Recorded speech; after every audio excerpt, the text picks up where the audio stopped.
കിടക്കുന്ന, പാപം നിറഞ്ഞു കിടക്കുന്ന ഈ ലോകത്തിൽ നിന്നും നമ്മെ മടക്കിക്കൊണ്ടുപോകുന്ന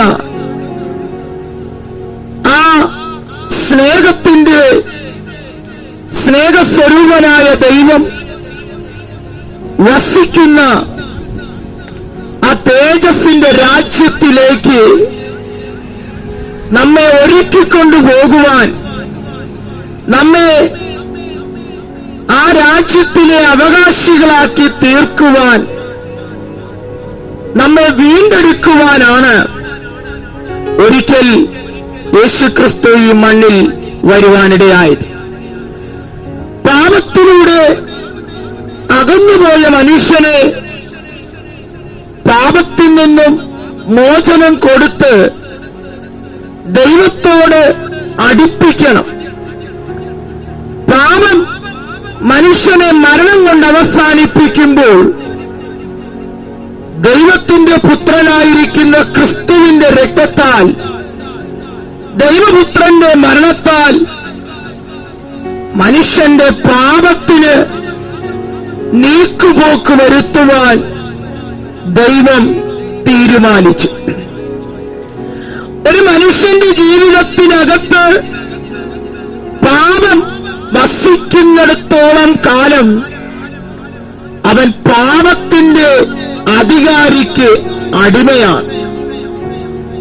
ദൈവത്തിന് പ്രവർത്തിക്കേണ്ട മനുഷ്യൻ, ദൈവത്തിന് വസിക്കേണ്ട മനുഷ്യനെ പാപത്തിന്റെ അധികാരി അവന്റെ ജീവിതത്തിൽ കടന്ന് മദ്യവും മയക്കുമരുന്ന് പോലെയുള്ള ദൂഷ്യവസ്തുവിൽ അടിമപ്പെട്ട് അവന്റെ ജീവിതത്തിന്റെ ദർശനത്തെ, യഥാർത്ഥ വഴിയെ ഇരുട്ടാക്കി തീർക്കുന്ന ഒരു അദൃശ്യമായ ഒരു ലോകത്താണ് നാം ആയിരിക്കുന്നത്.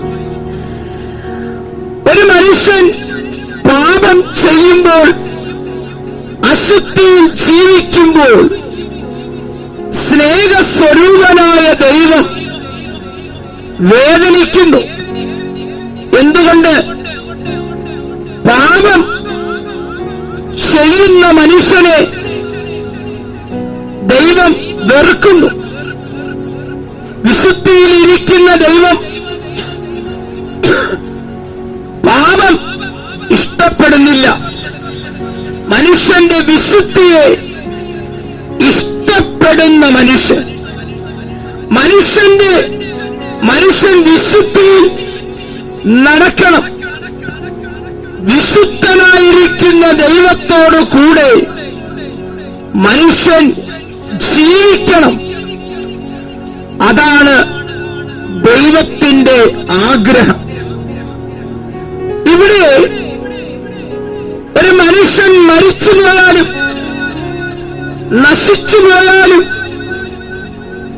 ഒരു മനുഷ്യൻ ഇനിയൊരു മനുഷ്യന് വിലയില്ലാതിരിക്കുമ്പോൾ, സൃഷ്ടിച്ച വില കൊടുത്ത ദൈവം ഒരു മനുഷ്യൻ നശിച്ചു പോയാൽ അവനെക്കുറിച്ച് ദുഃഖിക്കുന്ന ഒരു ദൈവത്തെ വേദപുസ്തകത്തിലൂടെ നമുക്ക് കാണാൻ കഴിയും. അപ്പൊ മനുഷ്യന്റെ ജീവിതം വിലയേറിയതാണ്. അവന്റെ അവസ്ഥകളെ ക്ഷയിച്ചാക്കുന്ന, അവന്റെ അവസ്ഥകളെ പണിയപ്പെടുന്നതാണ് സുവിശേഷം. രൂപാന്തരമാക്കുക. എങ്ങനെ? പഴയ സ്വഭാവത്തിൽ നിന്നും പുതിയ സ്വഭാവത്തിലേക്ക് മനുഷ്യനെ ഒരുക്കിയെടുക്കുന്നതാണ് സുവിശേഷം. പഴയ ചിന്തയിൽ നിന്നും ദൈവത്തിന്റെ ചിന്തയിലേക്ക് അവരെ ഒരുക്കിയെടുക്കുന്നതാണ് ദൈവത്തിന്റെ വചനം. മരിച്ചുകൊണ്ടിരിക്കുന്ന നിത്യമായ മരണത്തിൽ നിന്നും വീണ്ടെടുത്ത് നിത്യജീവൻ പകർന്നു കൊടുക്കുന്നതാണ് ദൈവ ദൈവത്തിന്റെ വചനത്തിലൂടെ മനുഷ്യന്റെ ജീവിതത്തിൽ യഥാർത്ഥ വഴി കാണിച്ചു കൊടുക്കുന്നതാണ് സുവിശേഷം. എന്തുകൊണ്ടാണ് ഈ സുവിശേഷം ഈ ലോകത്തിന്റെ അധികാരി എതിർക്കുവാൻ കാരണം? നിത്യമായി നരകത്തിൽ അകപ്പെടേണ്ട മനുഷ്യനെ നിത്യജീവൻ കൊടുത്ത വ്യക്തിയാണ് കർത്താവായ യേശുക്രിസ്തു. അപ്പൊ മനുഷ്യൻ യേശുവിൽ ആയിത്തീരരുത്. ഈ ലോകത്തിൽ നാം കാണുന്ന എന്ത് സിസ്റ്റമാണെങ്കിലും ആ മനുഷ്യന് വീണ്ടെടുപ്പ് നൽകുവാൻ കഴിയുന്നില്ല. മനുഷ്യന്റെ കണ്ടുപിടുത്തങ്ങളിൽ, മനുഷ്യന്റെ ജ്ഞാന അവസ്ഥയിൽ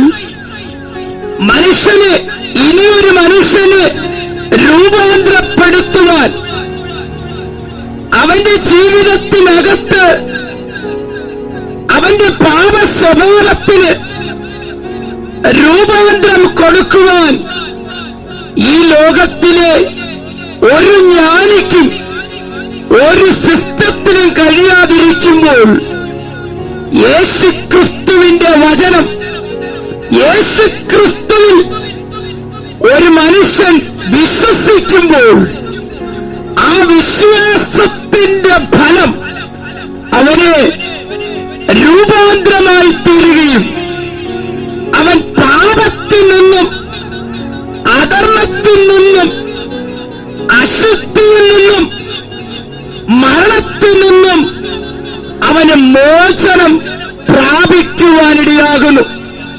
എന്ന് പറഞ്ഞാൽ ശരീരം ഈ മണ്ണിൽ ഉരിഞ്ഞു കളയുമ്പോഴും ശരീരത്തിന്റെ ഉള്ളിലിരിക്കുന്ന മനുഷ്യൻ, ആ മനുഷ്യന് നാശം ഭവിക്കുന്നില്ല. വേദപുസ്തകം പറയുന്നു, യേശുക്രിസ്തു പറയുന്നു, എന്നിൽ വിശ്വസിക്കുന്നവൻ മരിച്ചാലും ജീവിക്കും. മനുഷ്യന്റെ ജീവിതത്തിനകത്ത് ദൈവം ആഗ്രഹിക്കുന്ന ഒന്നാണ് നിത്യമായി ജീവനിലേക്ക് അവൻ കടക്കണം.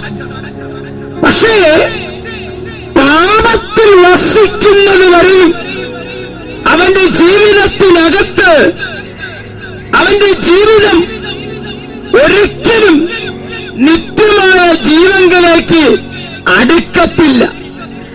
അതിന് ദൈവവചനം പറയുന്നു, ഒരു മനുഷ്യൻ സുവിശേഷം അഥവാ ദൈവത്തിന്റെ വചനം കേട്ട് അവൻ മാനസാന്തരപ്പെട്ട് ദൈവത്തിങ്കലേക്ക് തിരിയുമ്പോൾ അവന് ഒരു വീണ്ടെടുപ്പ് ലഭിക്കുവാനിടയാകും. ഇപ്പം മാനസാന്തരപ്പെടുക. എന്താ മാനസാന്തരം? മനസ്സിനെ തിരിക്കുക, മനസ്സിനെ റിട്ടേൺ ചെയ്യുക. പാപത്തിലേക്കുള്ള ചിന്തയിൽ നിന്നും ജീവനിലേക്കുള്ള ചിന്തയിലേക്ക്, ഈ ലോകത്തിന്റെ ചിന്ത വിട്ട് സ്വർഗരാജ്യത്തിലെ ചിന്തയിലേക്ക് മനുഷ്യന്റെ ഹൃദയം തിരിക്കുമ്പോഴാണ് അവന്റെ ജീവിതത്തിൽ യഥാർത്ഥ മാനസാന്തരം ഉണ്ടാകാനിടയാകുന്നത്.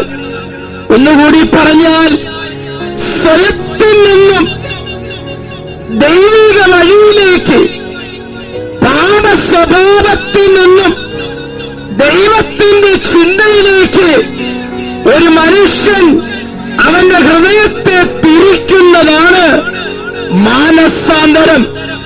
മാനസാന്തരപ്പെട്ട് നീ ക്രിസ്തുവിലേക്ക് തിരിയുമ്പോൾ നിന്റെ പേര് ആ ജീവന്റെ പുസ്തകത്തിൽ സ്വർഗം എഴുതി ചേർക്കാനിടയാകും. പ്രിയ കുഞ്ഞെ, ഒരേ ഒരു വഴി ദൈവത്തിങ്കലേക്കുള്ള ഒരേ ഒരു വഴി യേശുക്രിസ്തുവാകുന്നു. ആ യഥാർത്ഥ വഴി കാണിച്ചു തരുന്നതാണ് സുവിശേഷം.